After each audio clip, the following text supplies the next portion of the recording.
So, ANCAP's got their own show. They got their own show. They did it. They beat us to it. They got their own show. And who do they platform in this in the episodes they have so far? So let's set the tone here. Before we even get into what the actual documentary was about, we have to get into what the documentary was not about, as they explained in the beginning. They showed a bunch of street protests, specifically, a bunch of violent street protests of varying degrees.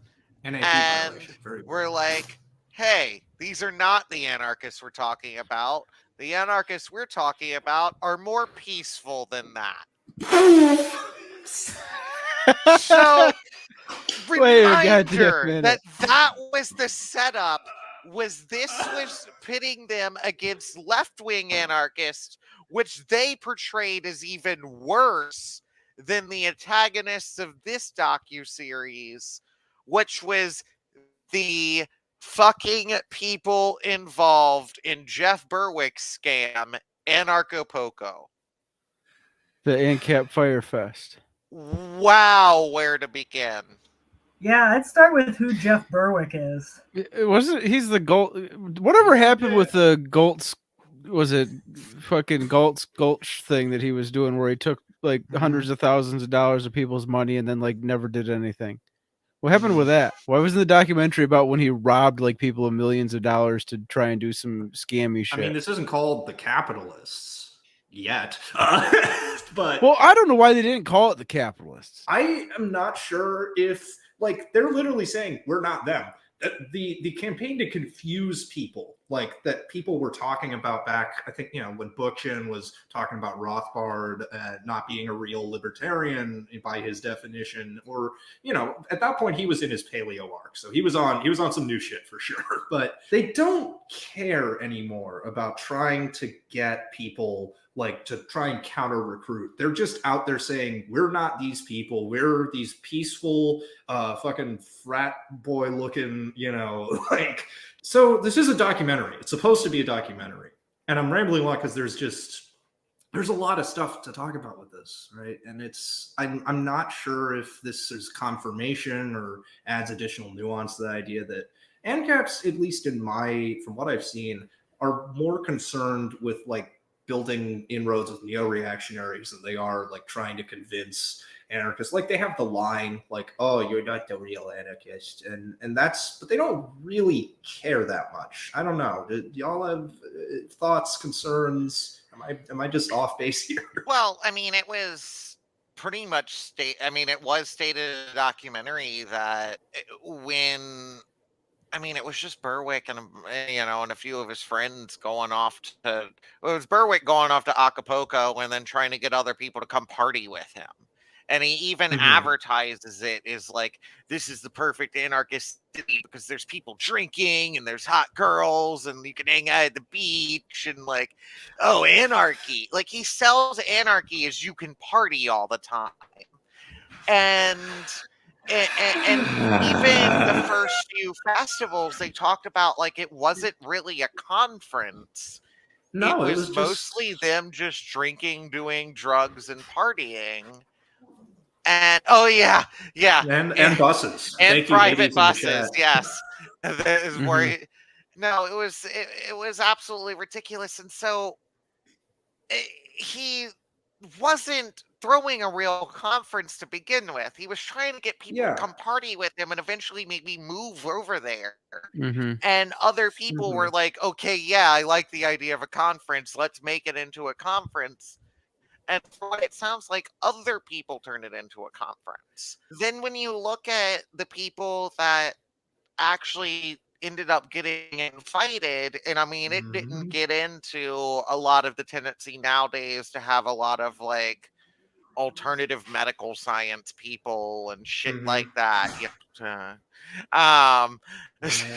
But a lot of fucking pandemic conspiracy theorists and bullshit. But even before that, in that documentary, it does show, and surprisingly didn't label either one of them in the documentary, but and even in the subtitles, it listed one only as speaker, and that would be Keith Preston of the National Anarchist Movement. And the other, they only listed as in the subtitles, and neither one of them had titles on the screen, but on the subtitles, it listed him as Milo, and that was Milo Yiannopoulos. And it's just like, okay, what a party! They just tried to. Why did that documentary completely gloss over the fact that they had two Nazis speaking? Well, the documentary filmmaker is a right winger, from my understanding. This is a right wing documentary, quote unquote, about right wingers. So they're going to make right wingers look as awesome as possible. And they're just calling this as not being an actual fucking ANCAP festival, basically, from my understanding of where this documentary seems to be going. Is it's just like, oh, it's not it, or it failed, and it's not like they disagree with right-wing politics of it and shit. Well, I remember I went to one conference in Austin, Texas. That was a lot of the same people. And between the, crypto Nazis and the crystal people and the, it was so weird. It was so weird. Everybody was tripping the whole time, of course, which I'm never against that, right? I'm a big fan of that. But yeah. The first person I talked to was like, have you recharged your crystals lately? And I was like, what? No, I would have asked where the charging station was. Yeah, where's the 5G for my crystal charging? ANCAPs love their festivals so much where they want to turn into these giant money-making opportunities for them. I used to go to this one and try in a failed and misguided attempt of trying to build inroads with right libertarians, which was very, very dumb and naive of me. He did a lot of drugs. It was fun. But there was this festival that I used to go to like every year here in Michigan, with a bunch of them. And then there was like 1 year that it turned a mass. And before, like, it was always whoever volunteered to organize and work on the stuff. And it was, they ran it very lefty, right, at first.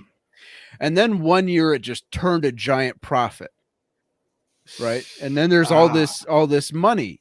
And now all of a sudden they're like, oh, who gets to organize it? And they're like, we're going to institute this voting system, and we're going to arbitrarily choose who gets a vote and who doesn't get a vote. And, I was like, a system that notoriously worked. I see. You guys, for someone who complains about, voting and democracy so much as you guys do, you're sure very quick to institute an extremely limited in voting rights democracy the minute you have some money.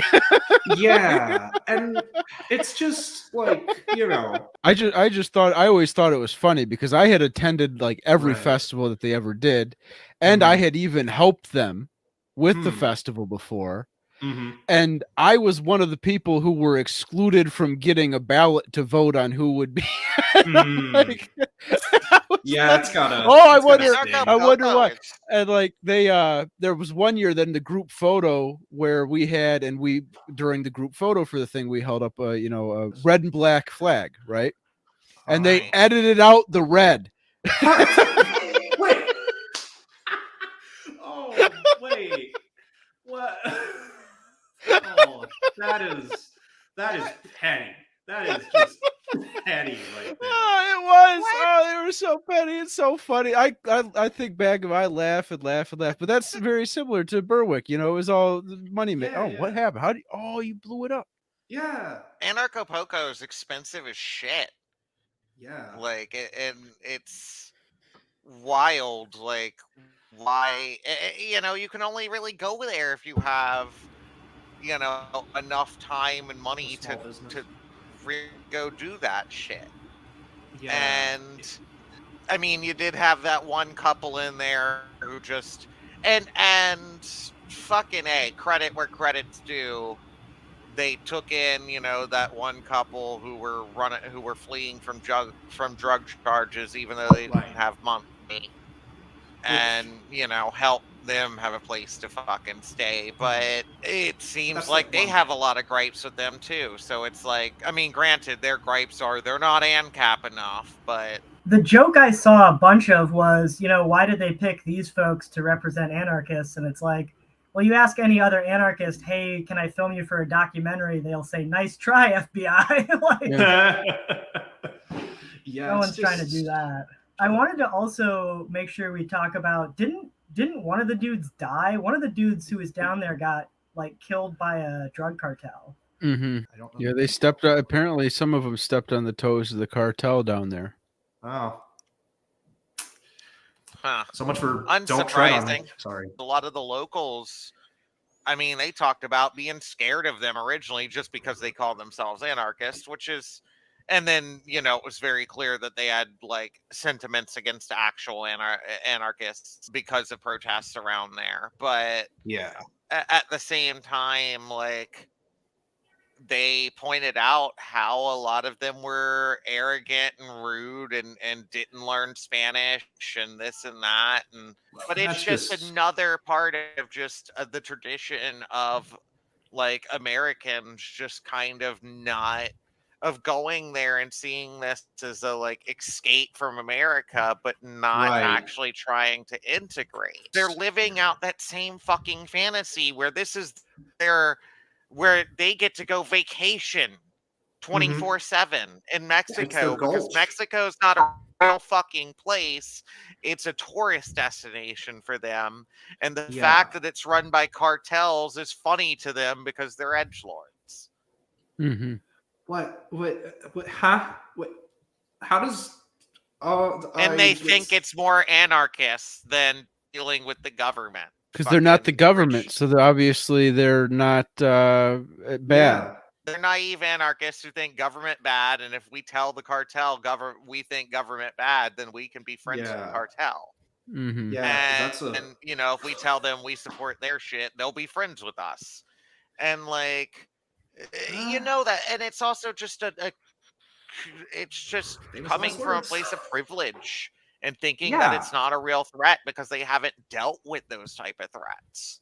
Right. And so many of these people are, I mean, you had some fucking non-white people there, but a majority of them were white folks. Mm-hmm. And, I do believe that one black woman about probably being able to deal with shit better there because at least over there you don't have to deal with specifically fucking in a fucking anarchist community. You don't have to deal with the same types of systematic oppression of the state per se within that little anarchist community, but you still have to deal with all the microaggressions and bullshit. They're not going to be outwardly bigoted towards her, even if they're people with Nazi sentiments. Oh, she's one of them. I mean, that was the other really disgusting thing was the sheer rate of sexual assault going on down there. And I mean, to the point where I got the impression some of those dudes were there because they could get away with it easier. It really seemed to be a motivating factor. Which, I wonder if they'll cover that in the documentary at all, or if they just probably not. Don't care. And, almost as bad as that is the sheer number of people who go by variations of John Galt. Yeah, like Juan Galt, like the first name. John Galton. John Galton. That's not even the. That's not the. That was the dude. That was the fucking felon dude. It was John. What was it? It was John and Lucy or Lily or something. The filmmaker of the Anarchists, though, I don't know how to pronounce his last name. Todd something. Galt. But I guess he in interviews he's stated that he used to be an anarcho-capitalist himself, and so there's really only two things that anarcho-capitalists do when they become no longer anarcho-capitalists. They become lefty anarchists or they become fascists, and he doesn't seem like he went lefty anarchist route. I'm just going to throw that out there. Yeah, he seems to very much be trying to paint leftist anarchism as way worse than ANCAP. Yeah, even though it's a very anti-ANCAP. It's a very sort of like crypto, like someone who's clearly would not have that big an issue. Someone who probably rants about the cathedral on Twitter, right? It's like they're definitely. Let's find the Twitter. Let me look at this guy's Twitter. Oh dear God! I couldn't find his Twitter, but in looking at the film house, Bloomhouse, which I'm not sure if he owns or just works for, but they have an interesting horror film coming out. Bloomhouse is interesting. They take on like sort of lower, if I recall correctly, they take on like lower budget, sort of slimmed down horror projects, and like I think they were. So is this a horror project? I mean, it is about Anarcho-Poco. Yes, it's kind of a horror project. Isn't it? Frightening in a sense, but I feel. I mean, you also saw the imagery around it for that's advertising on HBO, right? It's not necessarily making it look friendly. It looks sinister. Bloomhouse produced The Purge.